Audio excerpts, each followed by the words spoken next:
இன்றைக்கி நம்ம வீடியோவில் ஆர்கானிக் முறையில் டர்னிப் வளர்க்குறது எப்படின்னு பார்க்கலாம். டர்னிப் விதை எடுத்திருக்கோம்.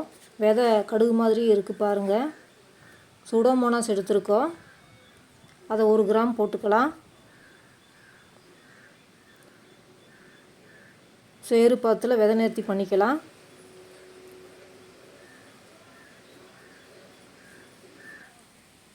பொடி செஞ்ச ஆட்டு எரு எடுத்திருக்கோம். அதோட 2 கிலோ மண்புழு உரம் போட்டுக்கலாம்.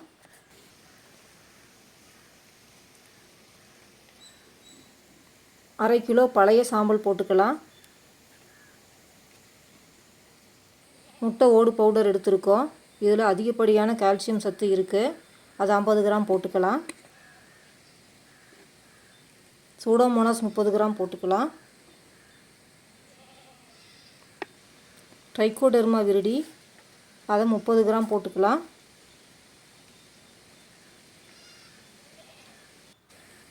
வேப்பம் புண்ணாக்கு 100 கிராம் எடுத்திருக்கோம். இது மண்ணில் இருக்கிற பூச்சிகளை கட்டுப்படுத்துது. நல்லா போட்டு கலந்து விட்டுக்கலாம். இந்த கலவையை டர்னிப் நடப்போகிற இடத்துல போட்டு விட்டுக்கலாம்.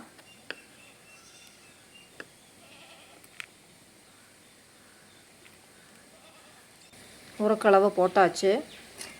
நல்லா கொத்தி கலந்து விட்டுக்கலாம்.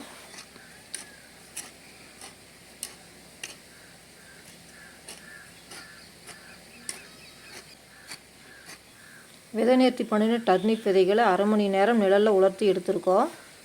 அமைச்ச மேட்டுப்பாத்தியில் விதைகளை 1 ஜான் இடைவெளி விட்டு 2 முதல் 3 விதைகள் இருக்கிற மாதிரி போட்டுக்கலாம். அப்படி போட்டிங்கன்னா தான் ஒரு விதை முளைக்காட்டி இன்னொரு விதை முளைக்கும்.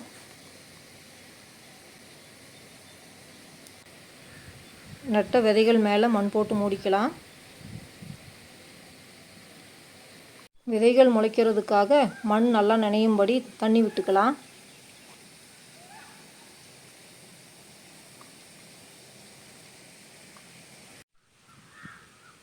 இதோட விதை நட்டு 5 நாள் ஆகுது. பாருங்கள், எல்லா விதைகளும் முளைச்சி வந்திருக்கு.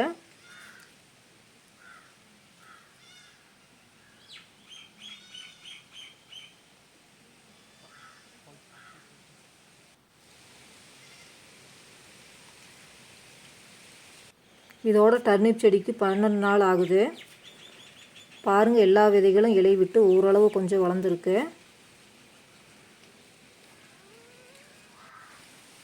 இதோட செடிக்கு 18 நாள் ஆகுது.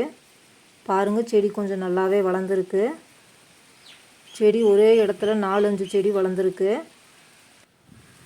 1-2 செடியை விட்டுட்டு மற்ற செடிங்களை சிசரில் கட் பண்ணிடலாம்.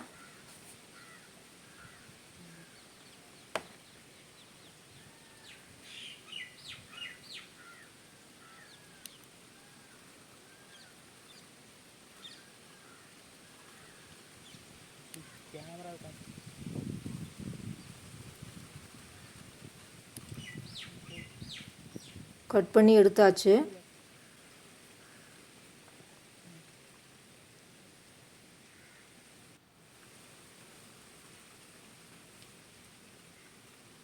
செடிகளுக்கு மண் நனைச்சி விட்டுக்கலாம்.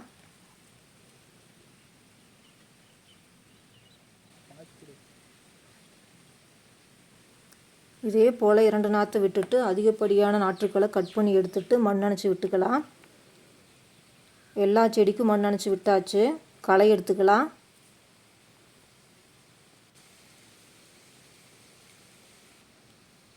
பாருங்கள், எல்லா களைகளும் எடுத்தாச்சு.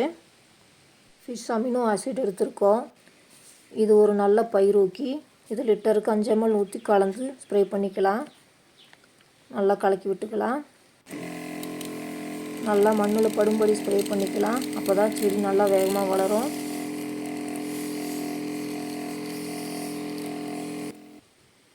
பாருங்கள், மீன் அமிலம் ஸ்ப்ரே பண்ணியாச்சு. இதோட செடிக்கு 25 நாள் ஆகுது. பாருங்கள், அழகாக செடி ஓரளவு நல்லா வளர்ந்துருக்கு. டர்னிப் இலையில் சின்ன சின்ன ஒட்டைகள் இருக்குது பாருங்கள். டர்னிப் இலை புழு தாக்கி இருக்குது.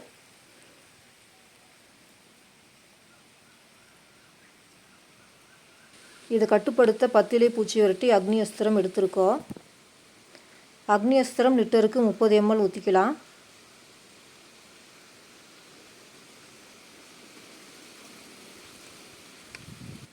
10 இலை பூச்சி விரட்டி லிட்டருக்கு 50 ml ஊற்றிக்கலாம்.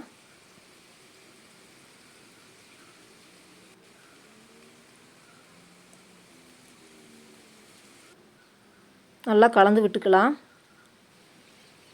ஸ்ப்ரேயரில் ஊற்றிக்கலாம்.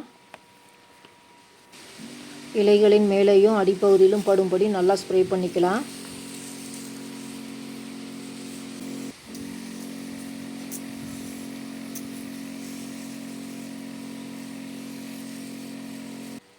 இதோட டர்னிப் செடிக்கு 40 நாள் ஆகுது. பாருங்கள், டர்னிப் காய் ஓரளவு சின்னதாக உருவாக ஆரம்பிச்சிருக்கு. நல்லா பர்பிள் கலரில் இருக்குது பாருங்கள். ட்ரைகோடெர்மா விரிடி 25 கிராம் எடுத்திருக்கோம்.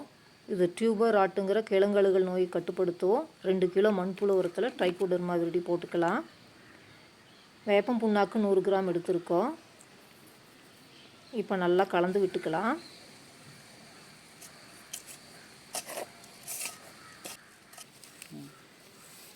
இந்த மாதிரி டர்னிப் செடியோட வேறு பகுதியில் போட்டுக்கலாம்.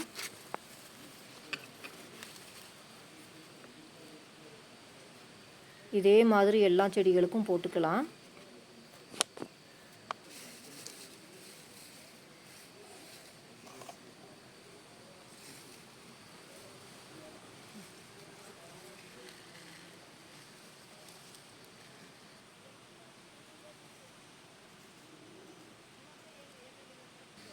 பாருங்கள், மண்புழு உரம் வச்சாச்சு.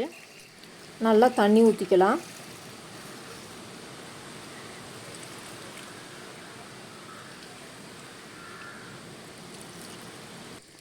நாங்கள் 2 லிட்டர் தண்ணி எடுத்திருக்கோம்.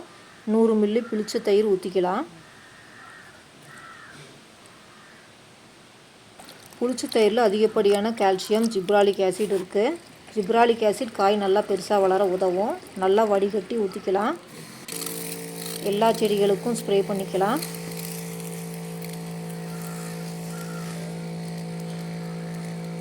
அப்படியே வேர் பகுதிக்கும் ஊற்றிக்கலாம்.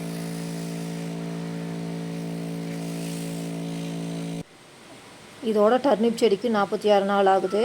பாருங்கள், டர்னிப் காய் ஓரளவு பெருசாக வளர்ந்துருக்கு.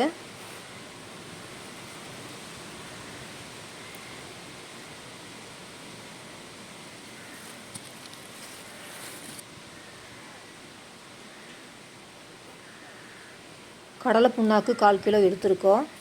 இதில் NPK சத்துக்கள் இருக்குது. வேப்பம் புண்ணாக்கு 50 கிராம் போட்டுக்கலாம். இது கடலை புண்ணாக்கு கரைசலில் புழு வராமல் பார்த்துக்கும். பக்கெட்டில் ஒரு 3 லிட்டர் தண்ணி ஊற்றிக்கலாம்.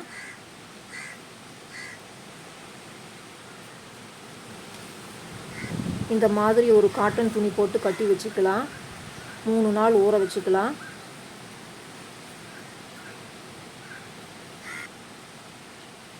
இதோட கடலை புண்ணாக்கு ஊற போட்டு 3 நாள் ஆகுது. இதை நல்லா கலந்து விட்டுக்கலாம்.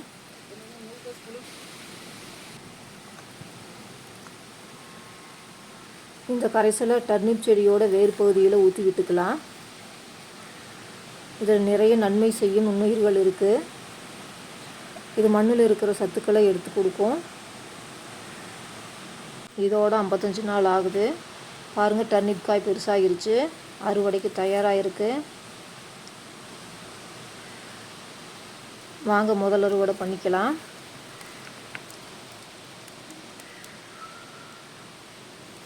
ஒரு காய் பிடுங்கியாச்சு.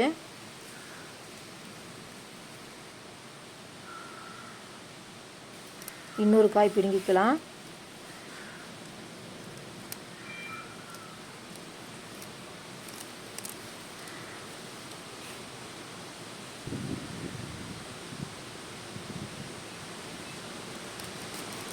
டர்னிப் மேலே இருக்கிற இலைகளை கட் பண்ணி எடுத்துக்கலாம்.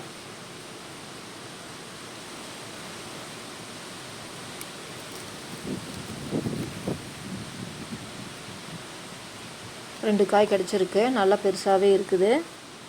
இதோட 70 நாள் ஆகுது. பாருங்கள், டர்னிப் காய் ஓரளவு பெருசாக இருக்குது. வாங்க 2ஆம் அறுவடை பண்ணிக்கலாம்.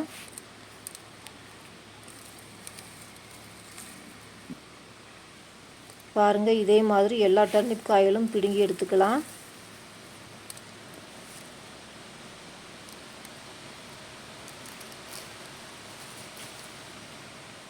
இது ஒரு நல்ல அறுவடை தான். 15 காய் கிடச்சிருக்கு.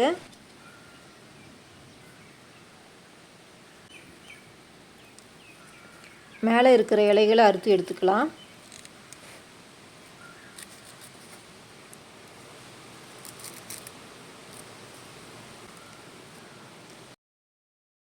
Thanks for watching.